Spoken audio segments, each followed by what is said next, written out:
ಚಿಕ್ಕ ವಯಸ್ಸಲ್ಲಿ ನಮ್ಮಲ್ಲಿ ಸಾಕಷ್ಟು ಜನ ನಾನು ಕ್ರಿಕೆಟರ್ ಆಗ್ತೀನಿ, ನಾನೊಬ್ಬ ಹೀರೋ ಆಗ್ತೀನಿ, ನಾನೊಬ್ಬ ವಿಲನ್ ಆಗ್ತೀನಿ, ನಾನೊಬ್ಬ ಕಮಿಡಿಯನ್ ಆಗ್ತೀನಿ, ಆಯಿತಾ. ಈ ಥರ ಸಾವಿರಾರು ಆಸೆಗಳನ್ನ ನಾವು ಇಟ್ಕೊಂಡಿರ್ತೀವಿ, ಆಯಿತಾ.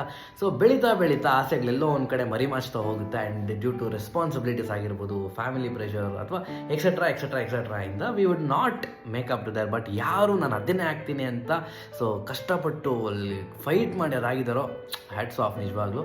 ಬಟ್ ಯಾರ್ಯಾರಾಗಿಲ್ವೋ ಸೊ ಯೋಚನೆ ಮಾಡಿ ಏನದು ನಾನು ಅದಾಗಿಲ್ಲ ಅಂತ ಬೇಜಾರು ಪಡ್ಕೊಳೋ ಅಂಥದ್ದಿಲ್ಲ. ಸೊ ಈ ಥರ ಯೋಚನೆ ಮಾಡಿದ್ರೆ ಹೇಗಿರುತ್ತೆ, ಜಸ್ಟ್ ನನ್ನ ಥಾಟ್ ಇದು, ಆಯಿತಾ. ಸಿ ಇಷ್ಟ ಇಲ್ಲದೆ ಇದ್ರೂ ಕಷ್ಟಪಟ್ಟು ಜಾಬ್ ಮಾಡ್ತಾ ಇರ್ತೀರಿ, ಅಲ್ಲಿ ಆ್ಯಕ್ಟ್ ಮಾಡ್ತಾ ಇದ್ರಿ, ಅವರೇ ವೆರಿ ಗುಡ್ ಆ್ಯಕ್ಟರ್ ದೇರ್, ಆಯಿತಾ. ಒಂದು ಕಾನ್ಸ್ಟೆಂಟ್ ಸ್ಟ್ರೈಕ್ ರೇಟ್ ಥರ ಮೇಂಟೈನ್ ಮಾಡ್ತಾ ಇರ್ತೀರ, ಪರ್ಫಾರ್ಮೆನ್ಸ್ ರೇಟ್ನ ಇಲ್ಲಿ ಆಫೀಸಲ್ಲಿ, ಆಯಿತಾ. ಹೈಗೋ ಅದಕ್ಕೋ ಇದಕ್ಕೋ ಇವರ very good batsman, very good cricketer there, ಆಯಿತಾ.